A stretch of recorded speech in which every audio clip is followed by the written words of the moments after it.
They're now moving on as Kenya Airways marks 40 years in the skies. Two of its long-serving employees have shared their experience with the Kenyan carrier in both good and bad times. Speaking during the cutting of the Kenya Airways birthday cake at Jomo Kenyatta International Airport yesterday, Captain Peter Kinyanjui said that he had accumulated over 25,000 flight hours with the carrier in its 40-year journey. Kinyanjui began with the airline as a young avionics engineer at the age of 22.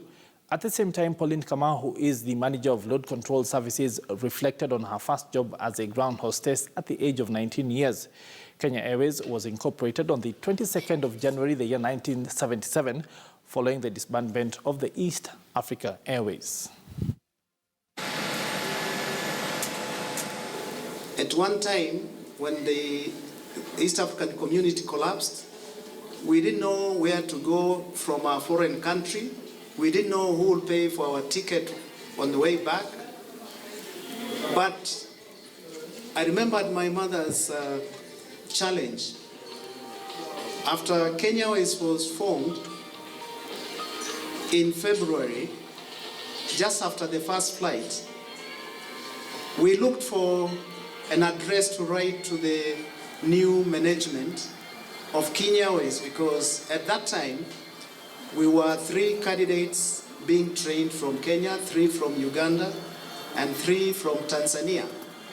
So at that point, it was every man for himself. So what did we think? Kenya Airways. And I'm still here today. I'm grateful to have been here for that time. It has never felt so great. I still have my letter written by the HR 1977, asking me to report for work on arrival. I keep it very preciously in my safe. I might not have other letters, but that is the letter which kind of steered my career to where we are today. I'm very happy to be on this flight to share my story with you.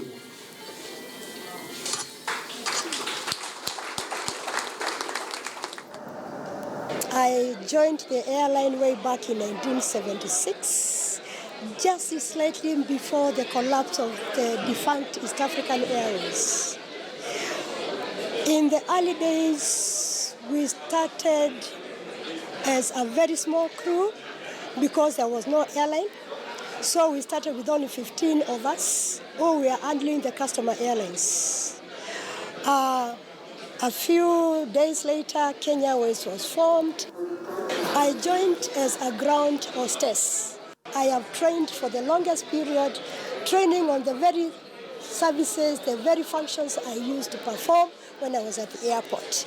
After training, I moved on to outstation management, finding myself in Dubai, in the UAE, finding myself in Bangkok, in Thailand, and eventually coming back home to take up my current post as a load control services manager.